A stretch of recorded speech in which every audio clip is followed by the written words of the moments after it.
Today, I got my name tag for my locker. I think I'm official now, so, you know, you guys get the honor of me putting it in. Before, look what I had before. I had a stupid sticker here, but I'm gonna put this in.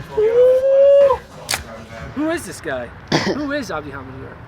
Hey man, I can tell you, Abdi Hamid Nur is a guy that's been staying low-key for the past 2 years. I had some eligibility issues with my grades and stuff like that, so it took me a little while to finally get on the team, but we're still attending school, we're still running, and just working on my own and working by myself.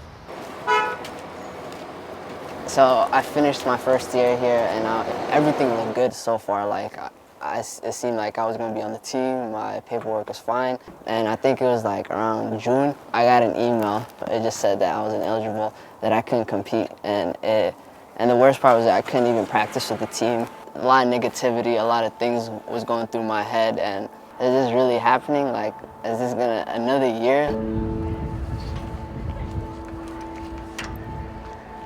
I'll never forget like that conversation of it's going to be a full other year of taking classes, and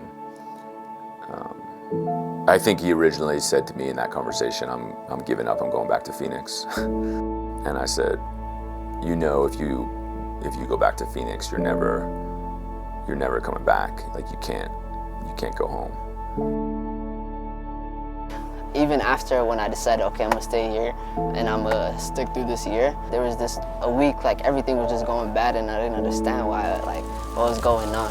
And I didn't feel like running, and like Ches calls me and says, hey, what are you doing? I was like, I'm just sitting around. He's like, man, like, do you think you're just gonna make the NAU team easy? Like, I know you're not competing, but you still gotta come out here and run. You still gotta train. Stop feeling sorry for yourself. Get up and work.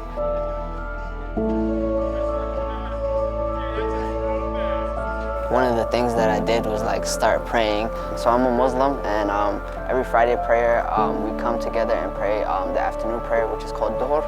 It helped me like get away from the bad negativity and the bad toxic thing that like was so easy to get to. He'd been running by himself, and I think you have to do really hard things alone. That's where sometimes there can be kind of a flaw in this system when you always have this group to meet at 2:30 for practice, is that it can remove some of the ownership. For some guys, probably going somewhere by themselves is an important thing. Ownership is, you have to have ownership of this. It has to be yours. It has to be yours. So he had a lot of ownership of it. Fast forward to this moment, like, so worth it, so worth it.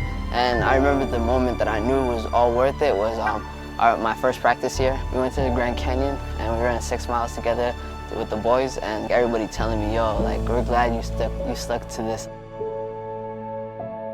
Always with a new athlete, you're trying to figure out how they perceive the scale. Because on a scale of 1 to 10, shoot, 7, right? 7's pretty good. Abdi Hamid is a guy who 10, 10, 10, 10, 10, 10, 10. Like literally all 10s, which I love it. I choose to read it as gratitude. Just gratitude. Happy to be here. Having so many 10s, yeah, I think it's because I've waited so long to be able to write on the log. I hate putting anything under a 7. Because the color turns to like red or like yellow. I like to have that green 10 all the time.